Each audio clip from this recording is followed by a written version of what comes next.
రవి ఒక చిన్న గ్రామంలో పుట్టి పెరిగిన మధ్యతరగతి అబ్బాయి. చదువు పూర్తయ్యాక పెద్ద పెద్ద కంపెనీల్లో ఉద్యోగం కోసం ఇంటర్వ్యూస్కి వెళ్తూ ఉన్నాడు. కానీ రవికి తన మీద పెద్దగా నమ్మకం ఉండేది కాదు. నన్ను ఎవరు ఎంపిక చేస్తారు అని అనుమానాలు ఎప్పుడూ తనని వెంటాడుతూ ఉండేవి.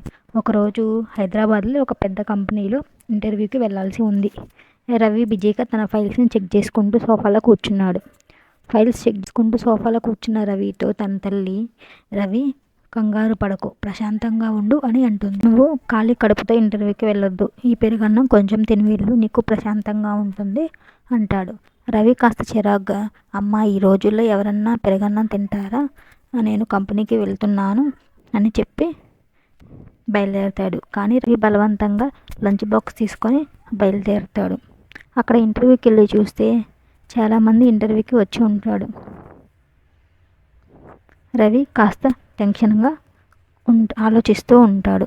అప్పుడే తనకి తన తల్లి చెప్పిన పెరుగన్నం గురించి ఆలోచన వస్తుంది. అమ్మ చెప్పిన మాట విందామని రవి కాస్త పెరుగన్నం తింటాడు.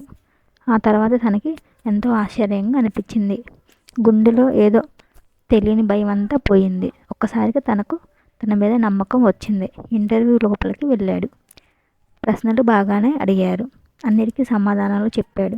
మీకు స్ఫూర్తి ఎవరు, మీరు డౌన్ ఫీల్ అయినప్పుడు మీకు బలాన్ని ఇచ్చేది ఏమిటి అని ఇంటర్వ్యూ అడిగిన ప్రశ్నకి రవి ఒక క్షణం కూడా ఆలోచించకుండా, నాకు బలం ఇచ్చేది మా అమ్మ మాట సార్ అంటూ చెప్పాడు.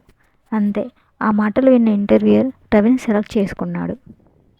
మీరు లో ఫీల్ అయినప్పుడు మీకు ధైర్యాన్ని ఇచ్చి ప్రోత్సహించేది ఎవరు, మీ అమ్మ, మీ నాన్న, మీ ఫ్రెండ్? ఎవరో కమెంట్ చేయండి. Don't forget.